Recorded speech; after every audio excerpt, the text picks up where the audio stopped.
2025-26 অর্থ বছরের প্রস্তাবিত বাজেটের মাধ্যমে আয়ের মানুষের ওপর করের বোঝা বাড়বে, যা কর বৈষম্য আরও বাড়বে বলে জানিয়েছে Centre for Policy Dialogue CPD. একই সাথে মূল্যস্ফীতি কাঙ্ক্ষিত হারে কমানোকে চ্যালেঞ্জ ও উচ্চাকাঙ্ক্ষী বলেও মনে করে সংস্থাটি। রাজস্ব আহরণ না বাড়ালে বাজেট বাস্তবায়ন সম্ভব না বলে জানিয়েছে সিপিডির অর্থনীতিবিদরা।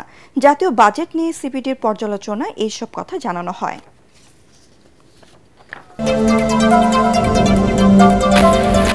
রাষ্ট্র সংস্কারের বিভিন্ন ইস্যুতে রাজনৈতিক দলগুলোর সঙ্গে অনুষ্ঠিত হচ্ছে দ্বিতীয় দফার দ্বিতীয় দিনের সংলাপ।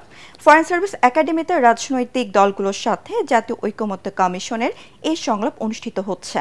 সূচনা বক্তব্যে জাতীয় ঐকমত্য কমিশনের সহসভাপতি আলী রিয়াজ বলেন, সংলাপের এক এক দিন 3 বা 4 বিষয়ে আলোচনা করা হবে। সকলের সম্মতিতে ঐকমত হওয়া বিষয় জুলাই সনদে অন্তর্ভুক্ত করা হবে। সংলাপে প্রত্যেক দলের একাধিক প্রতিনিধি অংশ নিয়েছেন।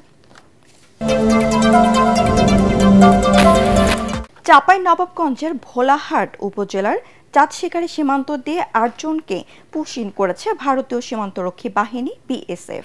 ভোর 4:30টার দিকে ভারত থেকে তাদের বাংলাদেশের ভেতরে ঠেলে দেওয়া হয়।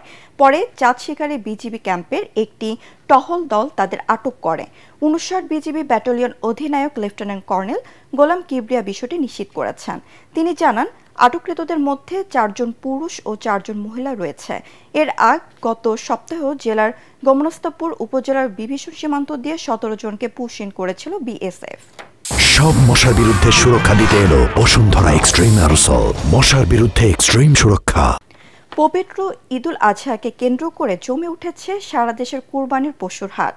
ক্রেতা বিক্রেতার নিরাপত্তা নিশ্চিতে জাল টাকা শনাক্তের মেশিন সহ পশুর স্বাস্থ্য পরীক্ষার জন্য রয়েছে পশু চিকিৎসক টিম। প্রতিনিধিদের পাঠানো তথ্য ও চিত্রে বিস্তারিত জানাচ্ছেন ফারহিন ইসলাম টুম্পা। খুলনা সিটি কর্পোরেশনের উদ্যোগে জোড়াগেটে সপ্তাহব্যাপী কোরবানির পশুর হাট শুরু হয়েছে। হাটে আসা ব্যাপারী ও ক্রেতাদের নিরাপত্তা নিশ্চিতে জাল টাকা শনাক্তের মেশিন সহ বসানো হয়েছে সিসি ক্যামেরা ও ওয়াচ টাওয়ার।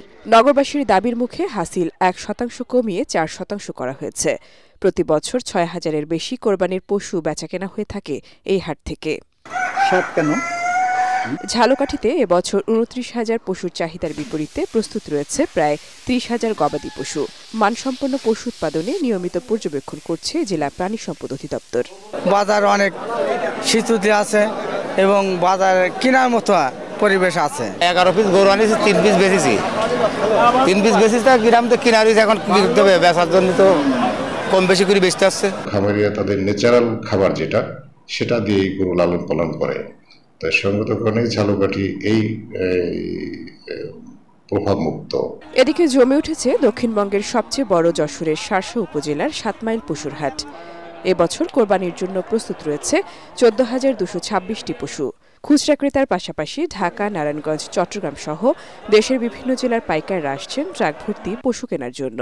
ক্রেতারা বলছেন, এখানকার পশু সুস্থ ও উন্নত হওয়ায় দামও তুলনামূলক বেশি।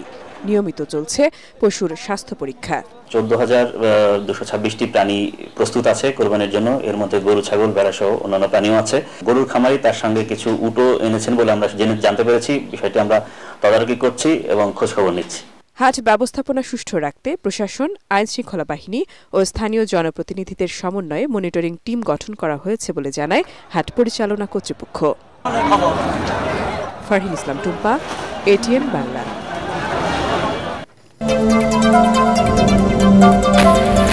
নতুন করে যুদ্ধবন্দী বিনিময় ও অন্তত 12,000 নিহত সেনার মরদেহ হস্তান্তরের বিষয়ে একমত হয়েছে রাশিয়া ও ইউক্রেন। সোমবার তুরস্কে ইস্তাম্বুলে অনুষ্ঠিত শান্তি আলোচনায় এই সিদ্ধান্ত হয়। বৈঠকে যুদ্ধবিরতির কোনো অগ্রগতি না হলেও নির্দিষ্ট কিছু জায়গায় 2 থেকে 3 দিনের জন্য অস্ত্রবিরতির প্রস্তাব দেওয়া হয়েছে। এছাড়া দুই পক্ষই 6,000 করে সেনাদের মরদেহ হস্তান্তরে একমত হয়েছে। রুশ প্রতিনিধি দলের প্রধান ভ্লাদিমির মেদনেস্কি জানান, বৈঠকে রাশিয়ার পক্ষ থেকে পূর্ণাঙ্গ যুদ্ধবিরতির শর্তাবলী সংবলিত প্রস্তাব ইউক্রেনের প্রতিনিধিদের দেওয়া হয়েছে।